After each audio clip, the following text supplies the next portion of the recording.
જય શ્રી કૃષ્ણ, કેમ છો બધા? મજામાં? આજે આપણે આવ્યા છે ઘેડ ઘોડાદરમાં અને મારા જે મા હતા એનો જે જૂનું ઘર હતું એ અત્યારે ઘર તો નથી પણ એના અવશેષો છે અને એ જગ્યા છે, તો એ બતાવવા માટે આવ્યા છીએ. અને શરૂઆત આપણે એનો વાડો જે છે, જે ફર્યું આપણે કહીએ, એ જગ્યાએ અત્યારે આપણે ઊભા છીએ. અને અહીંયા આ બાજુ રોડ આવી ગયો છે અને આ ફર્યું છે. અત્યારે તો અહીંયા બધું હાવ એમને પડતર જ છે, કોઈ બહુ આવતું જતું નથી, એટલે થોડુંક હાલત બરોબર નથી, એટલે એ થોડુંક ઇગ્નોર કરજો. અને આ જે પાછળની જે ઝાડ છે, આમાં 2-3 ઝાડો મિક્સ છે, ખાસ કરીને તો ગુંદી દેખાવમાં આવે છે. એટલે આ કહે છે બહુ જૂનું અહીંયા ઝાડું હતું, જેના પાસે મેં માહિતી લીધી છે એ કહે કે આ સૌની પહેલાં આ એક ઝાડું હતું એ સમયમાં. અને આ હું વાત કરું છું લગભગ 40 વર્ષ પહેલાંની. સારું, તો હાલો હવે આપણે આગળ જે હું તમને જગ્યા બતાવું કે કઈ જગ્યાએ ઘર હતું. એ ચેનલમાં ન હોય તો ચેનલને સબસ્ક્રાઈબ કરી લેજો. વિડીયો સારો લાગે તો લાઈક કરજો, શેર કરજો અને કોમેન્ટ કરવાનું ન ભૂલતા. હાલો હવે તમને આગળ બતાવું. પહેલાં તો આ જે ફર્યું છે એ બતાવી દો અને પછી છેલ્લે ઘર હતું એ બતાવીશ.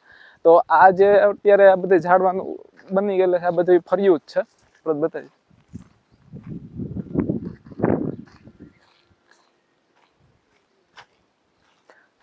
વધારે પડતી આમાં ગુંદી અને પીલુડી જ છે. આ બધી પીલુડી છે, આ ગુંદી છે, આ ગુંદી છે અને કોક લીમડા છે.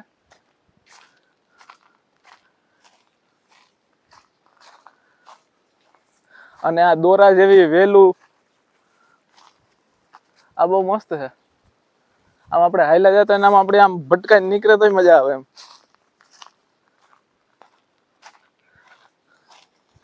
બાકી જો બાવડા છે ને એમાં આ રીતના વેલા અત્યારે થઈ ગયેલા છે, કેમ કે અહીંયા બહુ કઈ આવલો જાવલો નથી થતો એ માટે.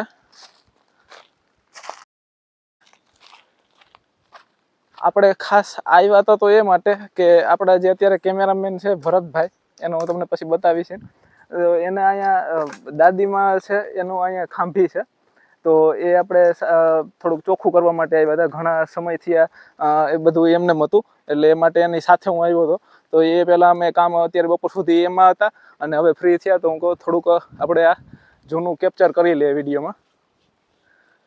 તો જો અત્યારે હું આજે ઊભો છે ને, આ ખુરચી એ ઘરની જ છે.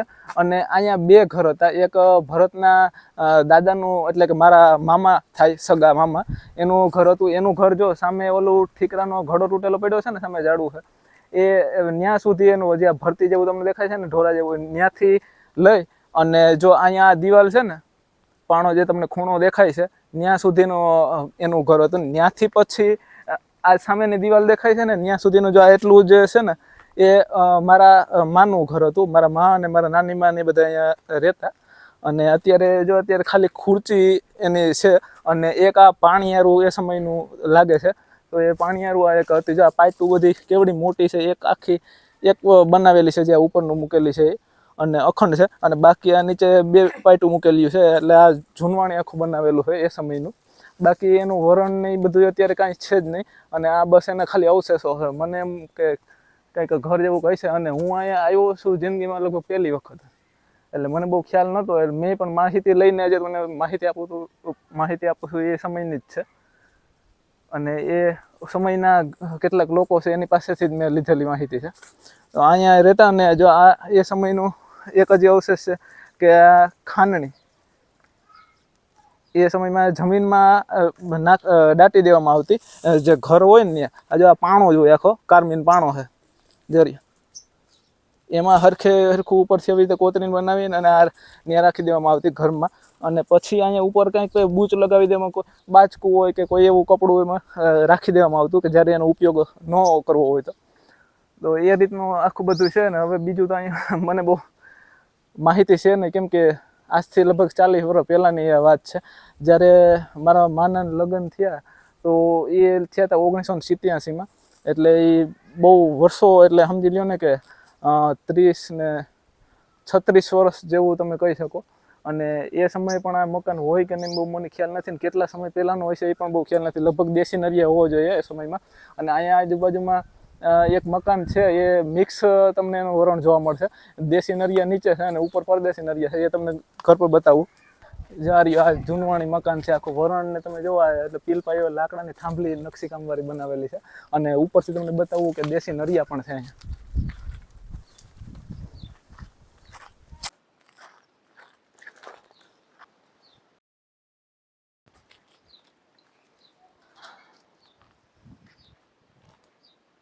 જો આ જે નિશાની હતી એ મેં તમને બતાવી, અને ક્યારેક સમય મળશે તો મારા જે બાપાનું જૂનું ઘર ને બધું છે એ પણ સમય મળશે અને એ માહિતી મળશે, ત્યાં પણ આપણે જશું અને એ પણ હું વિડીયો બનાવીશ. અત્યારે ભર ઉનાળો છે, આ તો કુદરતી આવવાનું થયું એટલે વિડીયો બનાવ્યો, નકર તો હું લગભગ ઉનાળામાં ના બનાવું, કેમ કે થોડુંક ગરમીનું પ્રમાણ અત્યારે ફૂલ છે અને હવે ચોમાસાની તૈયારી. આજ 7 જૂન છે એટલે ભર ઉનાળે અમે આવ્યા છે. અત્યારે તમે તમારા ચહેરા ઉપર જોઈ શકતો કેટલી ગરમી.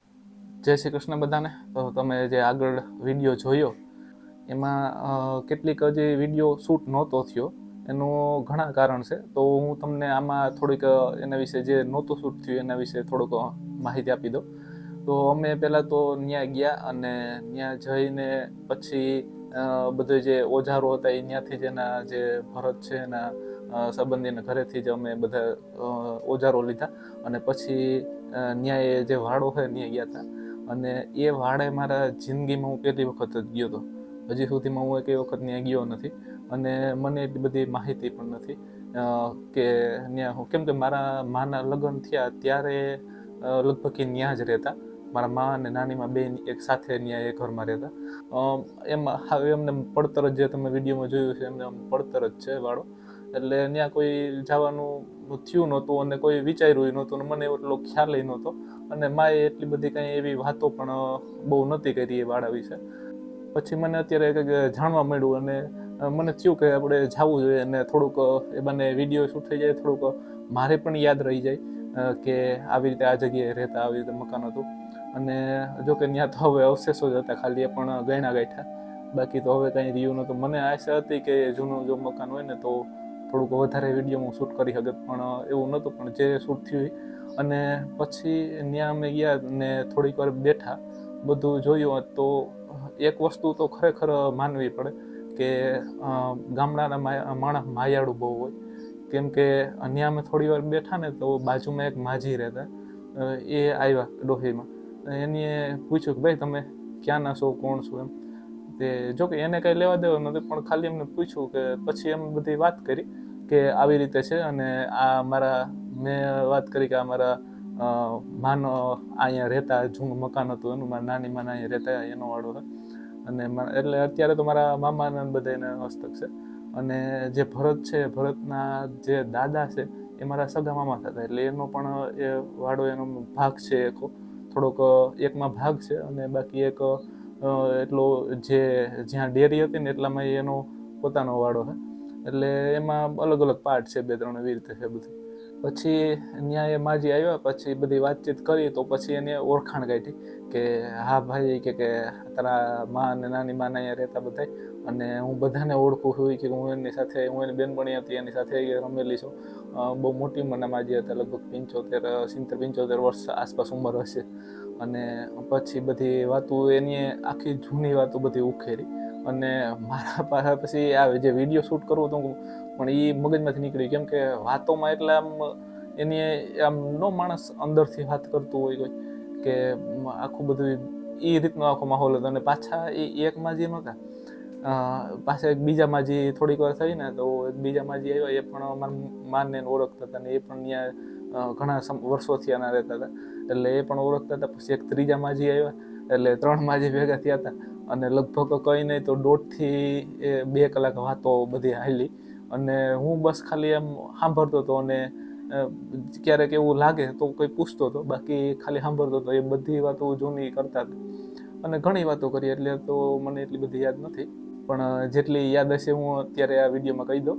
તો એ જે પહેલામાં જે આવ્યા ને એ સૌથી વધારે બધી એને અહીંયા બાજુમાં રહેતા ને વધારે માહિતી હતી એની પાસે.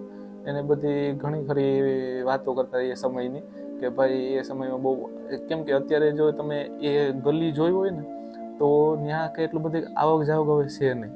અને એ માજી કહેતા હતા કે અત્યારે ભાઈ કે તમને લાગે બધું પડતર ને એમ બેકાર લાગે, પણ એક સમય હતો જે મારા માના સમયની વાત કરતા કે ત્યારે જે આ ગલી છે ને એ ગલીમાં રધી એટલે કાંઈ ઘટે નહીં એટલી રધી એટલે કે સમજી લ્યો ને કે ઘણા બધા માણસનો આવલો જાવલો થતો હોય, માણસ આવક જાવક થતા હોય અને આમ ખાલી ન રહેતું હોય એવી રીતે એ એરિયો. તો એ ઘણી રધી હતી એ સમયમાં. અને અમે અહીંયા મારા માના વાત કરતા કે મારે બહુ રમ્યા હતા, કે અમે બેઠતા અને વાતો કરતા હતા મારા વિશે હતા કે અમે ભેગા રાસ રમતા, જે આપણે તાળી રાસ ને એવું બધું આવે છે, ગરબા, અને પછી રાતે અમે અહીંયા જમી અને બધા ફ્રી થઈ જાય એટલે અહીંયા બધા ભેગા થઈને રાતે બેસતા, વાતોચીતો કરતા, વાર્તાયું થતી, ઘણું બધું કે કીર્તનો બોલતા અને એવું બધું ઘણું બધું એની મને વાતો કરી. અને એ જે વાતો કરતા હતા એ વાતોમાં જાણે એક વખત તો એવું થયું કે લગભગ સમજી લે ને કે કન્ટિન્યુ અડધી કલાક સુધી વાતો કરતા રહી અને હું ખાલી બસ આમ સાંભળતો જ રહ્યો, એક ધારો કાંઈ પણ પૂછવાનું, કેમ કે એ જે બધી વાતો કરતા હતા એમાં ક્યાંય વર્ષમાં બ્રેક આવે એવું હતું ને કે મારે એવું પૂછા જેવું મને લાગ્યું, કેમ કે જે વાત કરતા એ બધાનું વિસ્તારથી કહેતા જતા હતા એટલે મારે કંઈ બહુ લાંબુ પૂછવા જેવું હતું ને, અને પાછા એ એટલા ખોવાઈ ગયા હતા એટલે મારે વચમાં કંઈ એમાં પૂછવાનું હતું ને, કેમ કે તો એનો લય વિખાઈ જાય થોડો. એ જે રીતે વાતો કરતા હતા ને જાણે એને આંખ સામેથી કેમ બધું પસાર થતું હોય, આખા એ સમયમાં આખા ખોવાઈ ગયા હતા. અને હું પણ એની જેમ જ આખું બધું શું કે કલ્પના કરતો હતો કે ત્યાં એ જે વાત કરે છે એ ખરેખર એ રિયલ મેં સમયમાં કેવી હશે અને બધું આખું કેવી રીતે બનતા હશે.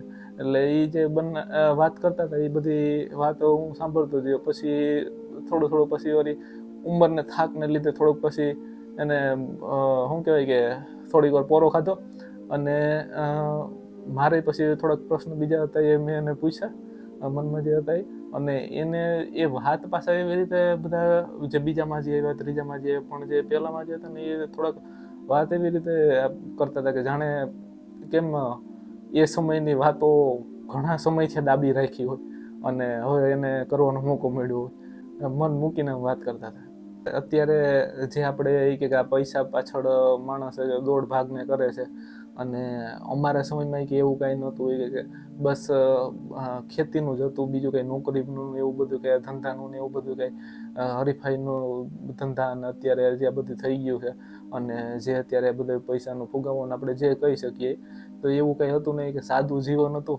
એકને એક કપડાની જોડમાં કેટલા મહિના કાઢી નાખતા, ક્યારેક વરસ નીકળી જતું, પછી ખેતીનું જ કામ હતું, બીજું કંઈ કામ ન હતું. પછી ખેતીના કામમાં તો એટલું બધું હોય, કામ હોય ત્યારે હોય અને બાકી ન હોય ત્યારે સાવ ફ્રી હોય અને બસ કોઈ પૈસાની એટલી બધી કંઈ ખુધા નહીં કે ભાઈ પૈસા ભેગા કરી લો, પૈસા ભેગા કરી લો.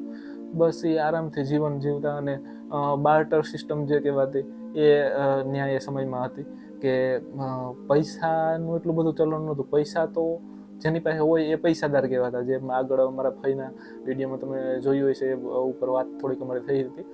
અને બાકી દાણાથી વહીવટ હાલતો. તમારે કોઈ વસ્તુ દુકાનેથી લેવી હોય તો કોઈ પણ બીજે ક્યાંયથી લેવી હોય તો સામે તમારે અનાજ આપવાનું, બાજરો છે, જુવાર છે, એ દાણા સામે બધું એ આપીને સામે તમે બીજી વસ્તુ લઈ શકો. એવી રીતે આખું હતું, બાર્ટર સિસ્ટમ કહેવાય એને અંગ્રેજીમાં. એટલે એ આખી સિસ્ટમ બધી હતી અને એવી રીતે ઘણી બધી અત્યારે મને બહુ યાદ નથી આવતું, પણ જેટલું યાદ આવશે તો હું એ પ્રમાણે હું તમને કહેતો જાઉં છું. અને ખરેખર એ સમયના લોકો આમ ભણેલા એટલું નહીં પણ ગણેલા ઘણું હતા. અને એક વસ્તુ બહુ સારી એને મને એ લાગે છે કે એકદમ ભોળા હોય, નિખાલસ હોય, કાંઈ એટલું બધું મનમાં પાપ ન હોય અને કોઈનું કંઈ ખોટું કરવું ને એ એટલું બધું કાંઈ ના હોય એનામાં. જે ઘર મારા નાની માનું હતું અને આજુબાજુમાં મેં એક બે ઘરે બતાવ્યા છે, તો એ ઘર તમે જુઓ તો કેટલા વર્ષો પહેલાંના છે. એ મને લાગે છે લગભગ એ સમયના જ હશે અને એ અત્યારે બસ હવે ક્યારે પડે એવું નક્કી નથી એના જેવું બધું અત્યારે છે ને. આજુબાજુમાં એના થોડાક દૂર પાછા અત્યારના સમયના બધા મકાન બની ગયા છે, પણ ત્યાં બાજુમાં જે મકાનો તમે જોયા હશે એ બધા એ સમયના છે અને આ બધે અત્યારે જર્જર હાલતમાં છે. પણ એ એક જોઈએ તો મકાન ભલે કાચા હતા, જેમ ઓલો સુવિચાર તમે પણ સાંભળ્યો, પણ માણસના હૃદય બહુ સારા હતા. એટલે અને એ પાછું એક જોઈએ તો એક જો તમે જૂની મારી જેમ જૂનું કોઈને પસંદ હોય તો એ સમયના જે ઘર હોય એમાં ક્યારેક એવું થાય કે આપણે અહીંયા રોકાઈએ ઘણા સમય સુધી, આમ મજા આવે એકદમ. આમ કુદરતી એનું વાતાવરણ જ એવું હોય કે આપણે આમ મજા આવે રાખે કે ભાઈ આપણે કયા સમયમાં આવી. આખા અલગ સમય જ એક જોઈએ તો બદલી જાય ઘરમાં જઈએ એટલે. બાકી પછી આવી તો મજા જ. અને કેમ કે આપણા કોઈ વડીલો હોય તો મા બાપ છે, પછી દાદા દાદી, આપણા જે વડીલો હોય એના એ સમય એના ઘરોમાં આપણે જઈએ, અથવા તો એ જ્યાં પહેલાં રહેતા હોય એ સ્થળે જઈએ, ખાલી ભલે જગ્યા હોય તો પણ ત્યાં જઈએ તો એનો આખો સમજી લો ને કે વાઇબ જ આખી અલગ હોય, વાતાવરણ જ આખું એનું અલગ હોય અને આમ મજા આવ્યા રાખે. તમે પણ કદાચ એ વસ્તુ ફીલ કરી હશે. અને બસ હવે કંઈ યાદ આવતું નથી, તો આજના આ વિડીયોને આપણે અહીંયા જ એન્ડ કરીએ. મળશું પાછા નેક્સ્ટ વિડીયોમાં. વિડીયો જો સારો લાગ્યો હોય તો લાઇક કરજો, શેર કરજો, ચેનલમાં નવા હોય ચેનલને સબસ્ક્રાઈબ કરી લેજો, બેલ આઇકન ઓન કરી દેજો અને કોમેન્ટ કરવાનું ખાસ ના ભૂલતા તમને વિડીયો કેવો લાગ્યો. તો મળશું પાછા નેક્સ્ટ વિડીયોમાં. ત્યાં સુધી બધાને જય શ્રી કૃષ્ણ. છેલ્લે અવશેષો યાદ બનીને રહી જાય છે રાજ માણસનું, જેણે ઘણું જોયું હોય છે પણ અફસોસ કે બોલી નથી શકતા.